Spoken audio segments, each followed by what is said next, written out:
Hi, welcome back to the Enchanted Baking and Gardening channel. Today we're going to be working on our Italian anisette biscottis. They are more of a sponge texture rather than the harder crunchy cookies, and they're excellent for dipping in your teas and your coffees. And we're going to add them to our holiday platters. So let's get cooking. For these authentic Italian anise biscottis, you want to get 2 standard bread loaf pans, and you can line them with parchment paper or grease and flour thoroughly. What we need to do is we need 4 eggs, and you can do it with the hand mixer or the KitchenAid or big electric mixer you have. And we're gonna whip these eggs until they're light in color, like a light lemon color, and nice and frothy. So 4 eggs. And we'll start whipping those. Medium high.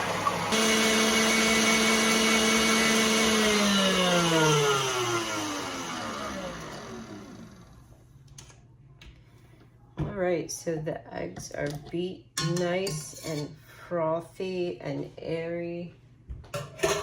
They're a light lemon color. Okay, so we're just going to finish it off in the big bowl. You can finish the rest in the mixer, but it's pretty noisy when we're going to add 1.5 teaspoons of anise extract, teaspoon of vanilla extract,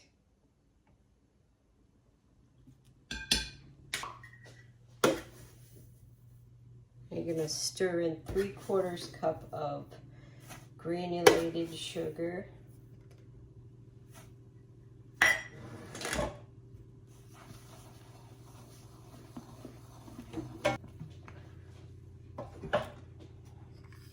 pinch of salt. We're going to add 1/2 cup of avocado or olive oil or vegetable oil. I prefer using no seed oils because those are just not good for you. So I add 1/2 cup to that. Stir that in.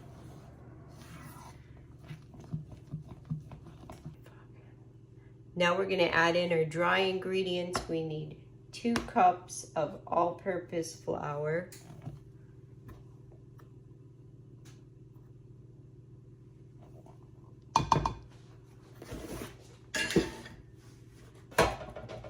and we need some baking powder, 2 teaspoons.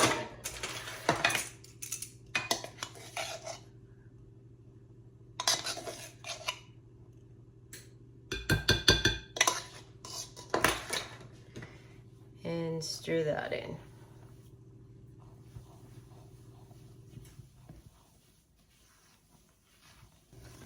And that's all incorporated now.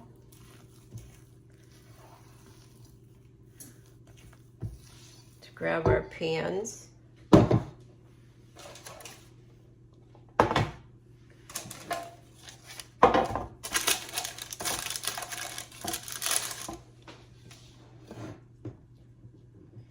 And separate it out between the pans.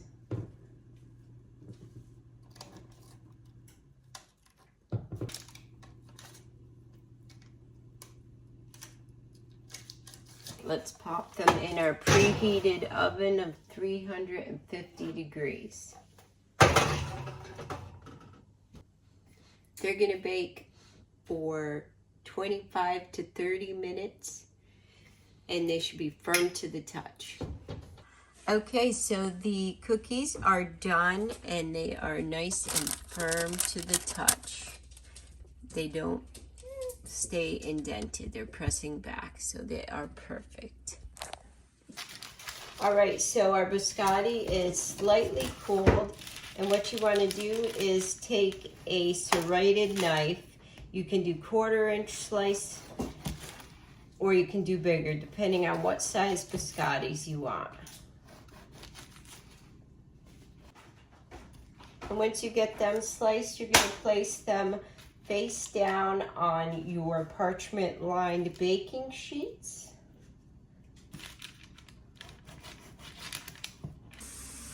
Our biscotti are done toasting in the oven. It took about 10 minutes per side because I like mine a little bit more golden brown and crisper.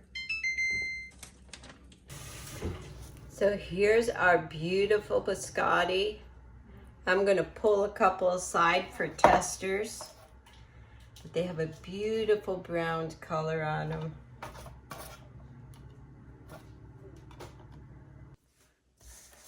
We are going to dress up a few of these biscotti with some melted chocolate drizzle. So first I need a pastry bag. I don't have one on hand, so I'm going to use a piece of parchment paper. This is a quick way to do it. Take your rectangular piece and fold it over so it looks like 2 sailboats like that, and you have the tips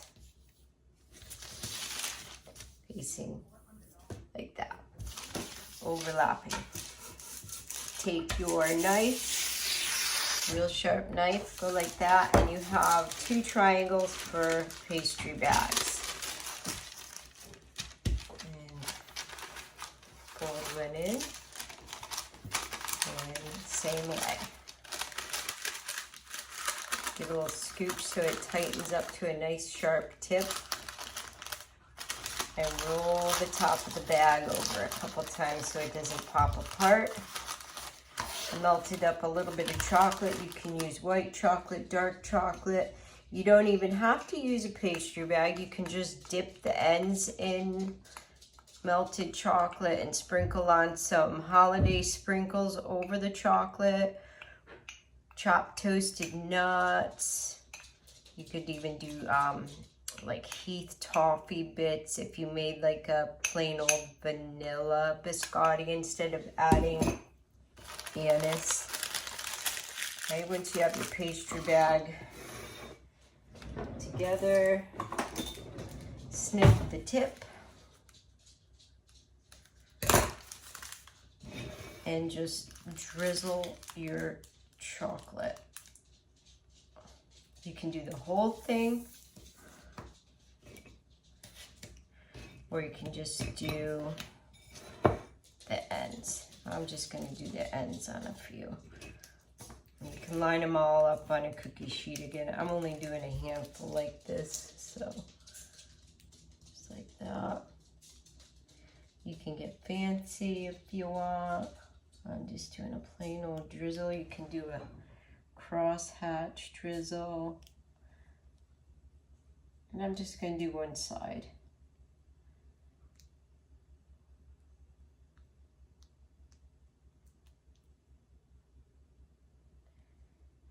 Dresses them up nicely.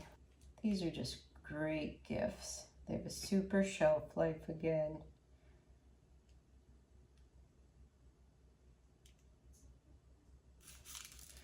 And this is definitely an old-time Italian favorite.